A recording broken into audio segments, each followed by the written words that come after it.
21শে ফেব্রুয়ারি আন্তর্জাতিক মাতৃভাষা দিবস, শহীদ দিবস। আমরা শুধুমাত্র 21শে ফেব্রুয়ারির দিন ভাষা নিয়ে প্রেম দেখাতে চলবে না।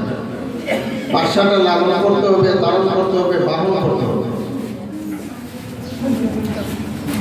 আমরা কিন্তু বাংলা লিখতে গেলে 10টি যদি লাইন লিখি তা আমাদের বানান কতটি ভুল হবে? 10টি লাইন যদি লিখি, আমি অনেক মাস্টার্স পাস দেখেছি যারা 10টি লাইন লিখলে 10টি লাইনের মধ্যে কমপক্ষে 30টি বানান। আমি কিন্তু মানে বহির্বিশ্বের অনেকটা দেশ ভ্রমণ করে যে অভিজ্ঞতাটা অর্জন করে দেখেছি, আমাদের দেশে দেশপ্রেম, সমাজপ্রেম এবং সামাজিকতা সবগুলোই টেলিভিশন, ফেসবুক আর বক্তব্যে। আমার মনে কিছু আমি যদি ভাষাকে লালন করি তাহলে আমি 10টি লাইন লিখতে গিয়ে আমার কেন 30টি বানান ভুল হবে? তাহলে তো আমি ভাষাকে লালন করি না। আরো একটা বিষয় হচ্ছে যে আমরা এত বেশি এডিক্টেড হয়ে গেছি মোবাইলের প্রতি। আমাদের কোনো ভাষা, কোনো সমাজ, সব আমরা রিয়েলিটি আমরা বুঝি না। আমরা এখন বুঝি কি ভার্চুয়াল রিয়েলিটি। আমরা কিন্তু রিয়েলিটি বুঝি না, আমরা বুঝি ভার্চুয়াল রিয়েলিটি। এই ভার্চুয়াল রিয়েলিটি করতে গিয়ে আমরা কিন্তু আমাদের নিজেদেরকে হারিয়ে ফেলছি। সবচেয়ে ইম্পর্টেন্ট যে বিষয়টি হচ্ছে ভাষাকে লালন করতে গেলে বানান ভিত্তি শিখতে হবে।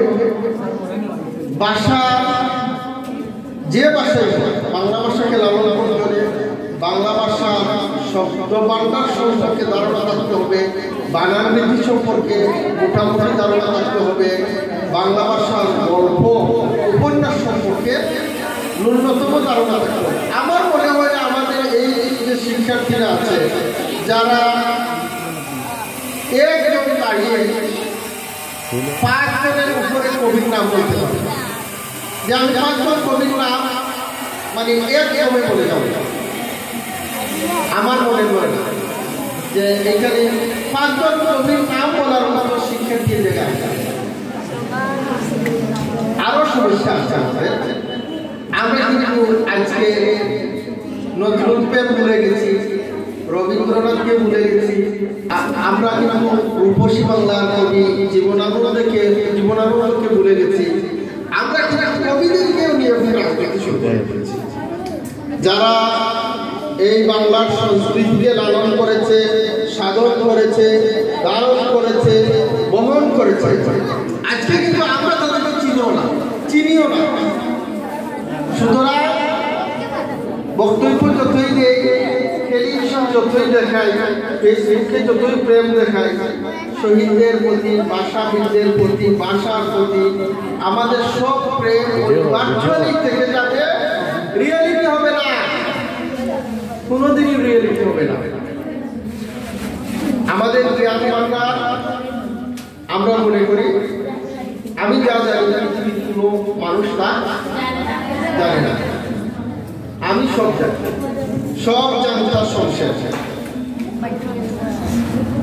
পৃথিবীর অনেকটা দেশ আছে যাদের শিল্প সংস্কৃতি।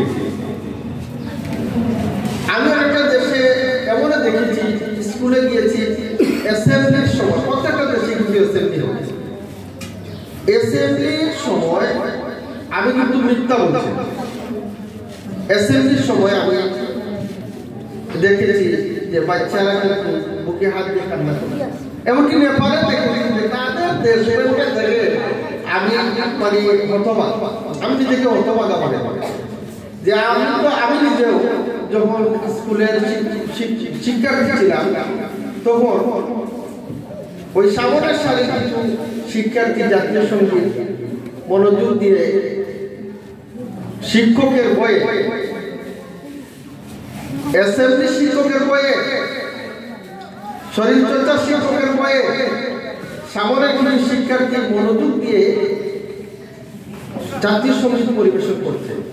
বাদ বাকিরা একজন আরেকজনকে টিপ দিচ্ছে, কেউ কেউকে ভোতা দিচ্ছে, আবার কেউ জাতীয় সঙ্গীতের সাথে সোনাবন্ধু গানও গাচ্ছে।